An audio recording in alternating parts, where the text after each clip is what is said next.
마음과 뇌 이야기 합본 13-인간의 뇌 1.5kg에서 마음을 만드는 그 신비를 얻다. 1.5kg의 인간 뇌는 놀랍게도 현재 우리가 누리는 모든 과학 문명의 근간을 이루었습니다.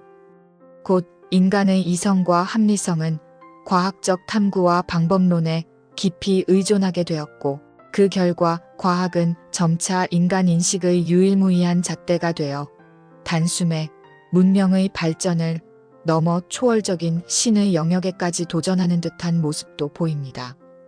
마치 인공지능 AI의 발전이 인간 지능의 정의를 새롭게 개편하고 유전자 편집 기술 등은 인간 생명의 윤리적 경계를 허물며 위태롭게 넘나드는 것처럼 보입니다. 합리적 판단이 어려웠던 고대에는 인간과 사회 그리고 우주의 운행을 이해하기 위해 우화적이고 신화적인 해석에 의존하는 경향 외에는 사실상 선택의 여지가 없었습니다. 하지만 인간의 이성적 판단이 거듭 발전하면서 더 성숙한 이성적 판단을 가능케 하고 사회적, 과학적 변화를 주도하는 역량을 발휘하게 되었습니다. 이후 물리를 넘어선 철학적 사고를 통해 모든 현상을 관찰하고 해석하려는 혁명적인 패러다임의 발전을 가져왔으며 근대의 과학은 이러한 현상을 여전히 신의 섭리적 산물로 여기기도 했지만 이성적 사고는 이에 머물지 않고 끊임없이 개벽적인 세계를 만드는 일을 주저하지 않았습니다. 하지만 철학이 다루던 영역의 모호성은 점차 세분화되며 물리학을 비롯한 다양한 과학 분과들이 그 자리를 대체했습니다. 예를 들어 한때는 형이상학의 영역이었던 우주의 기원이 빅뱅 이론과 같은 과학적 설명을 통해 물리학이나 우주과학으로 구체화된 것처럼 말입니다. 이런 이성적 진보는 보다 합리적이고 실증적인 해석을 가능하게 했고 이는 명백한 세계사적 발전의 양상으로 나타났습니다. 한편 종교 또한 마찬가지의 길을 걸었습니다. 힌두교의 버마이려와 같이 신과 인간의 합일이나 불교의 부처가 인간의 깨달음을 통한 합일을, 도교가 도와 기를 통해 인간의 신선됨을 추구했듯이 기독교는 성령과 하나님의 형상으로의 합일을 말하지만 이 부분에도 여전히 불명확한 요소가 존재한다는 것이기도 합니다. 이외의 모든 인간의 사유 방식이란 것이 결국 1.5kg라는 인간 뇌에서 일어난 사건이었던 것이다. 마음과 뇌 이야기 이 마음을 만드는 인간의 뇌과학의 확장. 인간 이성의 발전과 그에 따른 과학적 패러다임의 혁명적인 변화는 인류 문명의 가장 중요한 성과 중 하나이다. 하지만 오늘날 뇌과학과 인지심리학은 오랫동안 비물질적이며 초월적인 영역으로 여겨졌던 마음이나 영혼 같은 심오한 개념들마저 과학적 탐구의 대상으로 삼고 있다.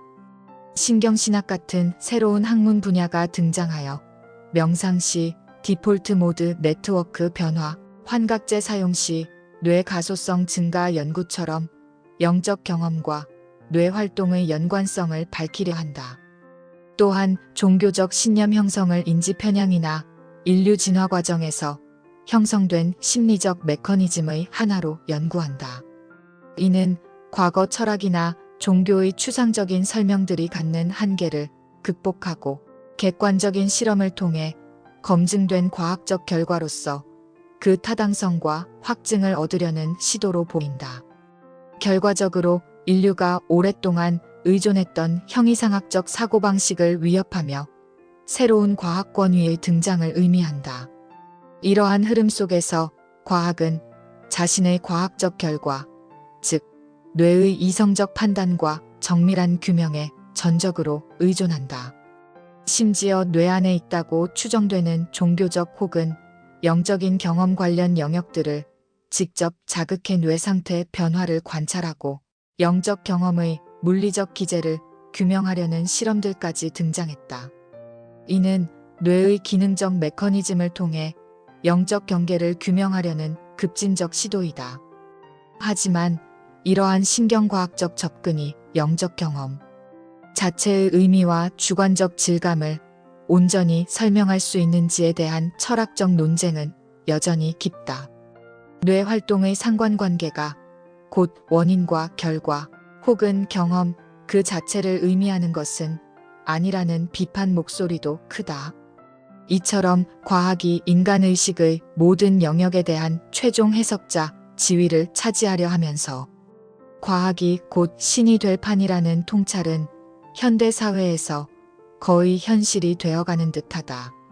비윤리적 신비주의 사이비 종교나 엉성하고 추상적인 철학이나 종교보다 과학적 검증을 거친 보편타당한 사실에 의존하는 것이 더욱 합리적이라는 인식에 널리 퍼지고 있기 때문이다. 이는 혼돈 속에서 명확하고 즉각적인 답을 추구하는 현대인 심리와도 맞닿아 있는 부분이다. 마음과 뇌 이야기 3. 과학의 경계 넘어 그 암과 깨달음을 얻다. 양자역학 선구자 슈레딩거처럼 물리학 대가임에도 철학과 종교적 통찰을 현대 과학 흐름을 제시한다. 슈레딩거의 관점은 양자역학이 미시세계에서 관찰자 개입으로 실제를 형성하는 관찰자 효과를 통해 고전 물리학, 객관주의적 관념에 균열을 일으킨 것과 같다. 이 양자적 특성은 단순 물질을 넘어선 의미를 탐색하며 동서양의 주체와 객체가 둘이 아님을 인지하는 통찰과 맞닿아 있다. 과학의 가장 깊은 원리 속에서도 물질주의적 환원을 넘어선 철학과 종교적 시사점을 발견할 수 있었다. 거시세계와 미시세계를 아우르는 과학 발전은 참으로 경이롭고 위대한 결과들을 끊임없이 도출한다. 그럼에도 과학적 지식이 과연 인간의 존재론적 공허함을 메우고 진정한 행복이나 영적 충족감을 온전히 채워줄지는 깊은 의문으로 남는다. 과학은 현상을 어떻게 작동하는가에는 답하지만 외라는 궁극적 삶의 의미와 목적, 주관적 경험의 질감 같은 본질적 질문에는 답하기 어렵기 때문이다. 결국 뇌 인지작용에 기반한 과학적 방법론으로 세상을 단순히 분석하고 이해하는 알의 영역과 신성을 입은 존재로서 삶의 의미를 영위하며 내면 본질을 탐구하는 깨달음의 영역은 분명 다른 차원이다. 과학적 알은 주로 외부 정보 습득과 논리적 이해를 통해 세상을 객관적으로 분석하고 예측하는 중요한 역할을 한다. 반면 진정한 진리의 깨달음의 알은 단편적 정보나 지식 집합을 넘어 존재 전체의 변화를 동반하는 내면적 인식의 확장이다. 이 둘의 본질적 차이를 언어로 완벽히 서술하기란 참으로 난해하다. 이를 비유하자면 서적 매매에만 몰두하는 중고 서점 주인과 책을 구매해 깊이 읽고 내용을 흡수하여 삶의 지혜를 얻고 내면이 변화하는 독서자의 차이라 할 만하다.